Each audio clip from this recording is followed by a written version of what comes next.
I know this is your second year for this camp.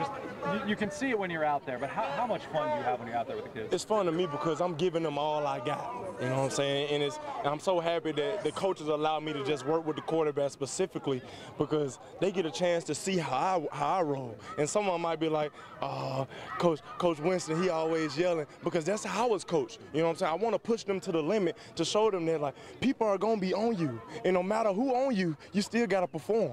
You know, and I'm still high in appraisal too. You know what I'm saying? I make sure they getting loved on too. You got a whole bunch of different ages out there, but what's the one thing you hope that these kids walk away with today? Hard work. And just learning and competing. Because everybody out here, we're all in competition. You know what I'm saying? Because life is competition, you know, and no matter if they don't become pro football players or pro athletes, they have to learn how to compete. They have to learn how to work hard in anything that they do.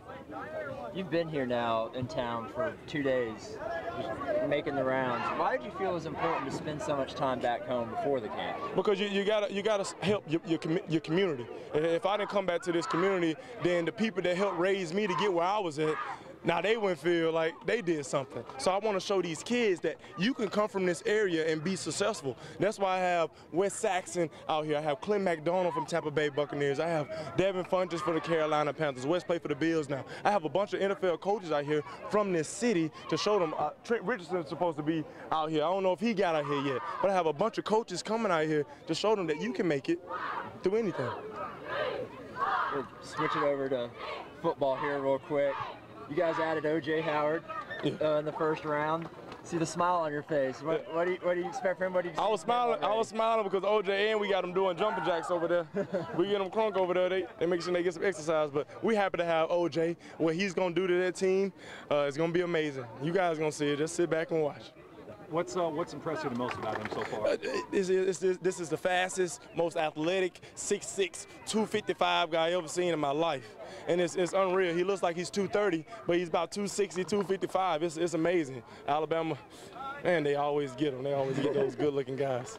You look at all the weapons that you guys have in the passing game now. As a quarterback, how much do you worry about making sure everybody gets their touches? I'm not worried. I'm not worried at all, you know, because we have a bunch of selfless guys on our team, and it's about how we execute. And let me tell you one thing. When you're winning, everybody finds some way they're happy.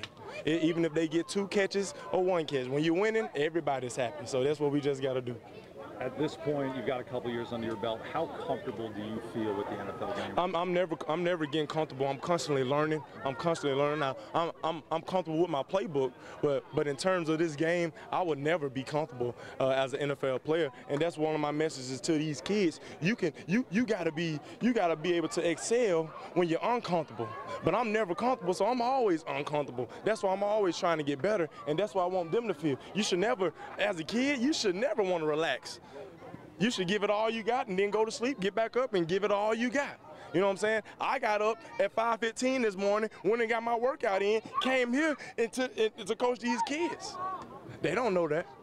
So I ain't gonna show no body language that I'm supposed to be tired. No, that's what they tell you. You're supposed to be worn out. No, you're supposed to give all you got all the time.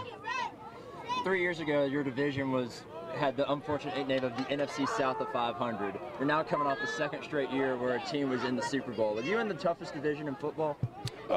I'm very privileged to play in this division because we have all of our quarterbacks have went to a Super Bowl. All of our quarterbacks have won an MVP besides me. So I'm just trying to compete against those guys.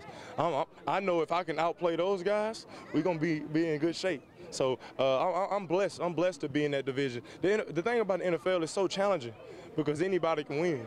And the thing about the NFL, we're required to play 16 games. We practice all week for 1 game. All these other sports, they playing game after game after game after game. We practice a whole week for 1 game. That's our opportunity. So anybody, whoever's feeling hot that day gonna win. So we just gotta be hotter than the other team more often than none. I know you're not concerned with outside expectations, but you at least have to be aware of them. Is there a different mindset around this team as you guys have gone through OTAs? Yeah, it's a different mindset because we're trying to change the culture into a winning culture. And the expectations, we're going to have those and we're going to have our doubts. But as a team, we have to come together, and help change that culture.